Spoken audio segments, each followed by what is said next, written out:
Colonel Choubey, एक बार जरा आप हमारे साथ आएं और इस जगह को थोड़ा डिकोड करिए, लोगों को थोड़ा समझ में आए, क्योंकि ये तो तय है कि अभी तक टारगेट ये 2 हुआ करते थे। लेकिन अगर यहाँ आ गए हैं, अहमदपुर में मारा है, तो पाकिस्तान के अंदर घुस के मारा है। और मुझे लगता है ये बहुत लंबे वक्त बाद ऐसी चोट लगी होगी पाकिस्तान। डिस्टेंस भी देखिए आप वहां से। जी देखिए, मैं आपके दर्शकों को ये बता दूं कि इस समय जो मार हुई है वो पाकिस्तान के डीप अंदर तक हुई है। जो मेरे सोर्स मुझे बता रहे हैं, we have gone as deep as 220 kilometre inside. जो मारा गया है 220 किलोमीटर पड़ता है वो बीकानेर। बीकानेर जो था हमारा क्लोजेस्ट इंडियन सिटी है, उस वाले टारगेटेड प्लेस तक। तो ये अभी तक लोग कयासारियां लगा रहे हैं कि उसमें हमने किस तरीके का स्ट्राइक किया है। क्या हमने मिसाइल फायर की है, क्या हमने मिसाइल हवा से फायर की है, क्या हमने मिसाइल नेवी से फायर की है, क्या वो जमीन से आई है, ये सब लोग सोच रहे हैं और कयासारियां लगा रहे हैं। स्कैल्प की बात भी करते हैं, लेकिन इस समय जो मेरा अनुमान है कि ये ब्रह्मोस का टारगेट है।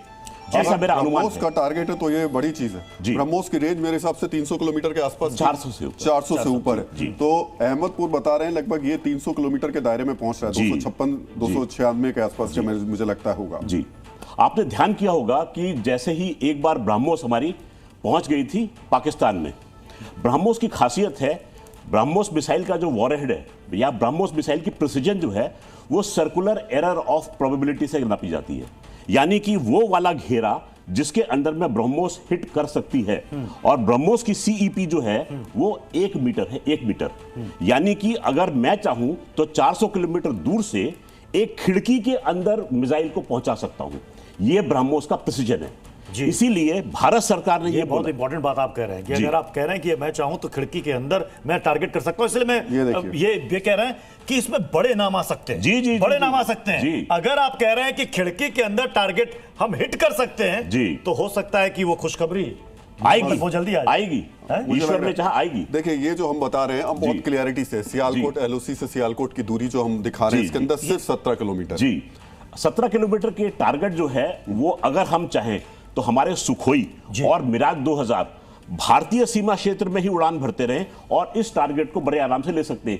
30 किलोमीटर अंदर तक भी उनका बॉम्ब जा सकता है, क्योंकि ये बॉम्ब जो है ये ग्लाइड करता है ये, और ये लेजर डेजिग्नेटेड बॉम्ब्स होते हैं। इसमें एक खबर ये भी आई कि रफेल का भी इसके साथ साथ इस तस्वीर को भी थोड़ा डिकोड करिएगा। ये जो गिरता हुआ दिख रहा है, जो मिसाइल दिख रही है, वैसे तो अनुमान लगाना थोड़ा मुश्किल है, देखिए, लेकिन जो विस्फोट है उसके जरिए क्या लगता है आपको? देखिए, इस समय जो भी प्रोजेक्टाइल गिरा है नीचे, गिरने के बाद में एक मैसिव बॉल ऑफ फायर, एक बड़ा आग का गोला उसने दिखाया है।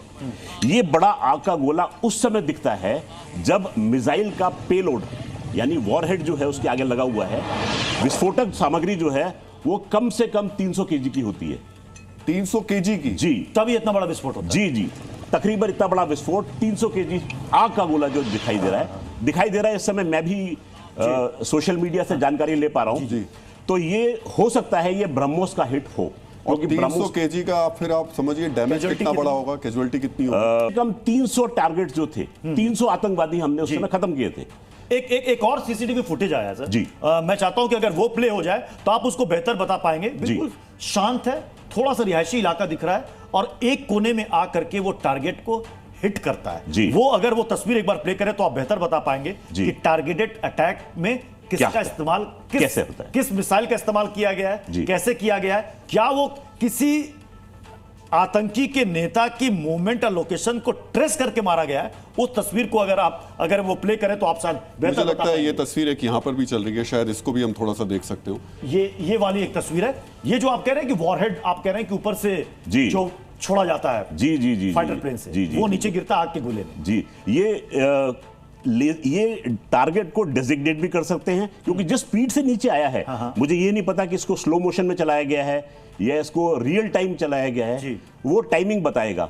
एक सोशल मीडिया पे मैंने एक तस्वीर और देखी थी प्रत्युष जी, एंड दैट वाज इसी की बात कर रहा था मैं इसी की बात कर रहा था। आप देखिए, ये देखिए, ये जो तस्वीर है, ये देखिए, ये घर है बिल्कुल शांत और एक कोने पर वो गिर रहा है। बिल्कुल, ये है प्रिसीजन। ये कुछ भी हो सकता है, ये ब्रह्मोस की हिट भी हो सकती है, ये एक लेजर डेजिग्नेटेड टारगेट भी हो सकता है। जो हमारे हवाई जहाज यानी मिराज 2000 और सुखोई जो छोड़ते हैं, उनको लेजर से टारगेट को इल्यूमिनेट किया जाता है। लेजर से टारगेट को इल्यूमिनेट करने का मतलब है कि वो इस पॉइंट पर लेजर पॉइंट करेगा और उस पॉइंट पर जाकर वो बॉम्ब अब इसे और सरल भाषा में मैं समझना चाहूंगा, दर्शक भी समझना चाहेंगे। मान लीजिए कि एक इलाका है जहां पर 50 मकान है, मुझे पता है कि 50 में से तीसरे मकान में वो आतंकी यहां पर है, हम टारगेट हिट कर सकते हैं ऐसे? 101%। 101% जी। तो यानी कि जिस बड़ी खबर का हम इंतजार कर रहे हैं वो बड़ी खबर आ सकती है। लेकिन मुझे लगता है एक बार हमें ये तस्वीरें बहुत कुछ बयां कर रही हैं। एक बार हमें प्रमोद के पास चलना चाहिए। श्रीनगर जो कि इस वक्त बहुत ही ज़्यादा अलर्ट पर है, वहाँ पर जो वायुसेना के जो इस वक्त जहाज़ हैं, हवाई जहाज़, वो पूरे गश्त लगा रहे हैं, हर चीज़ पर नज़र रखे हुए हैं, ज़मीन पर आर्मी नज़र रखे हुए हैं। प्रमोद, एक बार ज़रा स्थिति बताइए वहाँ पर क्या है, और ख़ास तौर से लोगों की प्रतिक्रियाएं अभी कुछ मिल रही हैं, देखने सुनने को मिल रहा है वहाँ पर कुछ?